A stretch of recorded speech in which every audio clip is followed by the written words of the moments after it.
try something.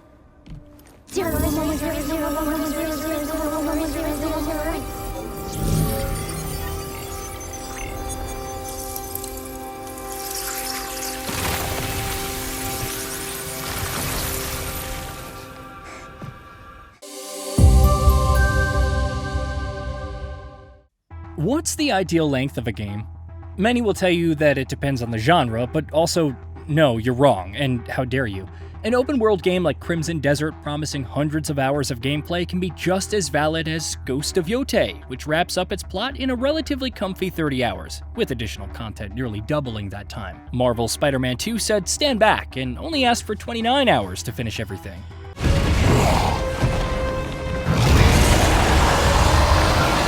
On your knees! Hands on your head! Get back up in here! Would anyone argue with their value even with each of these titles costing $70? Probably not, but at what point does that cost-to-hour ratio start to look unattractive? What is the ideal standard? We'll probably never know because once again, it varies from game to game. While that won't stop gamers from demanding the absolute most from AAA titles, a different sentiment has evolved over the years, one that Pragmata has reinforced to the relief of many. You don't need dozens of hours of gameplay to deliver a fun experience. Sometimes it's not about how much time you can spend on a game, but the quality of those hours. For those confused, Pragmata, the latest from the house that brought us Resident Evil, Monster Hunter, and soon Onimusha Way of the Sword, is not a very long game. Some reviewers like VGC were able to complete it in 8 hours, while GameSpot took about 12. And if you're going for a completionist run, FRVR claims that it can take even longer due to the sheer amount of hidden items, collectibles, and so on. There's even a simulation pod, which offers multiple challenge levels, each with 3 objectives that award cabin coins. You can spend these on upgrades, but there are also resources like signal data to collect. As a means for sharpening your skills, it's a great side activity. It's also absolutely unnecessary for the core experience. At the end of the day, the development team chose to focus on what matters: the story, the characters, the presentation, and of course, the gameplay. In fact, that last part is what resulted in all the delays. As it turns out, creating a third-person shooter where you're simultaneously controlling 2 characters, one solving maze-like puzzles to expose weaknesses, and the other unloading ammo to take them down, is difficult. And that's without considering all the traversal, the dodging, and the mechanics behind different boss battles. There's more! Look out! Right on!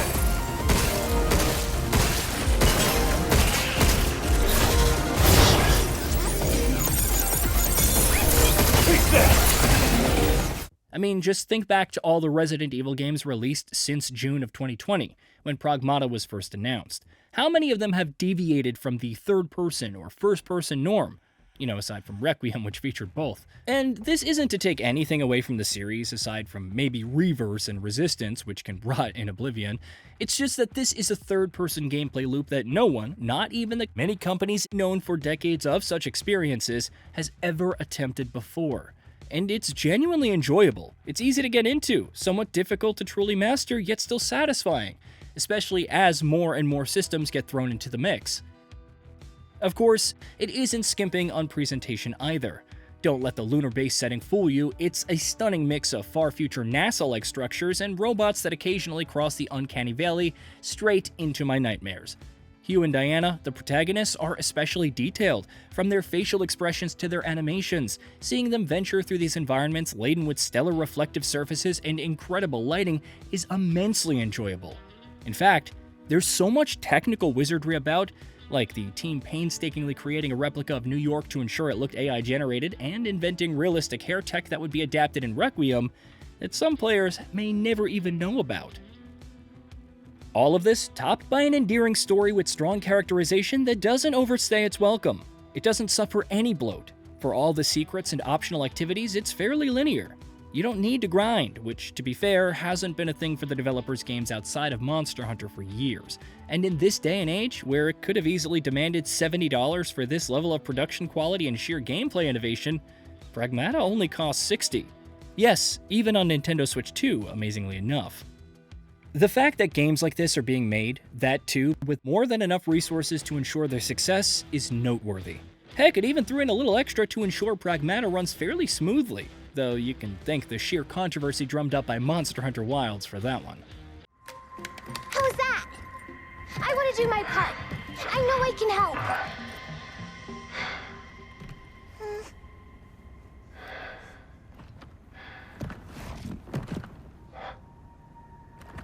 Glad to hear it.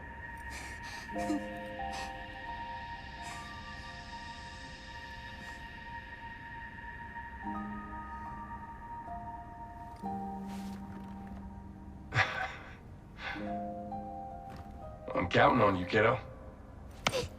Roger that. Of course, some will note that the price justifies the playtime, and that since this is a new IP, one that's not as tried and tested as many others, a $60 tag helps get more potential customers through the door. Don't get me wrong, I wouldn't be surprised if Pragmata is significantly discounted in just 6 months, despite being one of the biggest games in years. However, I think it goes beyond simply raking in the sales. Because there are plenty of proven winners in the genre, with Pragmata, it feels like the developers see something more in its world, characters, and gameplay. Perhaps there's the potential for a new franchise in the coming years. Which is pretty lofty, though they probably never imagined in their wildest dreams that it would take this long. Yet, there's some hope that its appeal isn't lost on the industry as a whole, that you don't have to arbitrarily stuff your game to justify the price. Yeah, it's a double-edged sword for some franchises like Battlefield and Call of Duty, especially given the backlash they've received for not having campaigns in previous titles. But would you have really shed a tear if Black Ops 7 didn't grace us with that awful story? I certainly wouldn't, and Battlefield 6 is only marginally above that. But when comparing it to other long-running franchises, it's impressive how much Pragmata manages to accomplish within its short runtime. Furthermore, many underestimate the value of shorter games, especially with so much competition in the market. For once, it's nice to pick up a game knowing that you can see everything it has to offer within a weekend, with some left over for the Monday blues. It's refreshing not to have to dedicate dozens of hours to a story that doesn't respect your intelligence, with characters that you don't care about, in circumstances that you'll forget about the next day. More importantly, to experience a gameplay system that's never really been done before. At least not to this degree of success. Pragmata probably won't stand out as the greatest of all time. It may get buried under the sheer barrage of releases in the coming weeks and months. However, judging by the critical success and the positive buzz from players, it made a strong impression. Hopefully, it ends up lasting well beyond that reasonable playtime and into a well-deserved sequel. Hey, did you know that we at GamingBolt upload new videos every day? Stick around, drop a like, subscribe, and hit that bell. And let us know what kind of content you'd like to see in the future with a comment below.